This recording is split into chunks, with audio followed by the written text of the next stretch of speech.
Word from Tehran, Iran's President Hassan Rouhani about to speak in a few moments. Talking about the framework for a nuclear deal announced yesterday. This comes amid growing suspicion that agreement does not do enough to curb Iran's nuclear program. Some of our closest allies saying the U.S. gave Tehran too much in these negotiations and then some. But the atmosphere in Iran is one of celebration, almost triumph. The agreement calls for Iran to cut back its stockpiles of enriched uranium and mothball most of its centrifuges, but not all of them, which ultimately makes the country a nuclear power. White House Press Secretary Josh Earnest, last hour here on America's Newsroom, said this about that. What is in the deal are daily inspections of Iran's nuclear facilities, particularly at Natanz and Fordow. That is critical to this agreement. And again, what we're talking about are the most intrusive strict inspections of any country's nuclear program in history. And that is indicative of the fact that we, for good reason, don't trust Iran. We need to verify their compliance with the agreement. Okay, more from the White House throughout the day on that. A bit earlier, I talked with General Michael Hayden. He's the former director of the CIA and the NSA. He's also principal at the Chertoff Group about this. General Hayden, good morning and welcome back here to America's Newsroom. Morning, Bill. We don't know the end product clearly, but based on what we think we know today, would you do this deal? Well, let me put it to you this way, Bill. In terms of what it is we think we know, I've not yet found anything in the contract, so to speak, that I find disqualifying. The American statement, and that's important, Bill, because it's what we're saying, not what the Iranians are saying. Mm-hmm. The American statement about 5,000 or so centrifuges, that Iraq and Fordow don't go away, but they're effectively neutered. Frankly, Bill, it's more than I thought we would demand. So in that sense, I'm heartened. But there's a lot here we don't know yet. And by the way, nobody signed anything. This isn't a deal. It's an understanding. Are we at halftime or are we past that? Now, actually, in terms of the tough work, we're probably just ending the first quarter.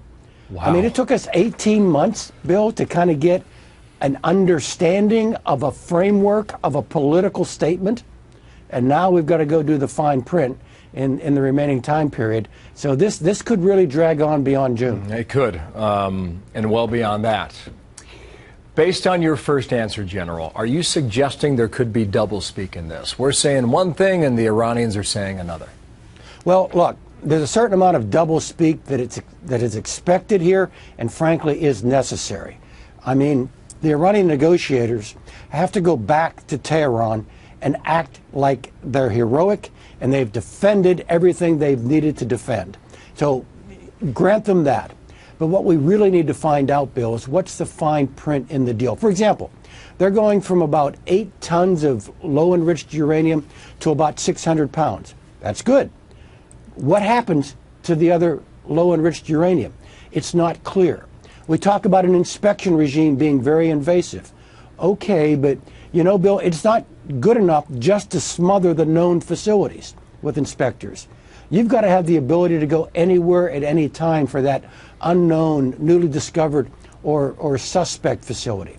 Talks about sanctions relief, but it's not quite clear when that happens. And will it come, from our point of view, too early before we've seen the kind of actions that we think we need to see? Yeah, what's the alternative? Well, there are no good alternatives. That's going to be thrown back and forth now for weeks to come.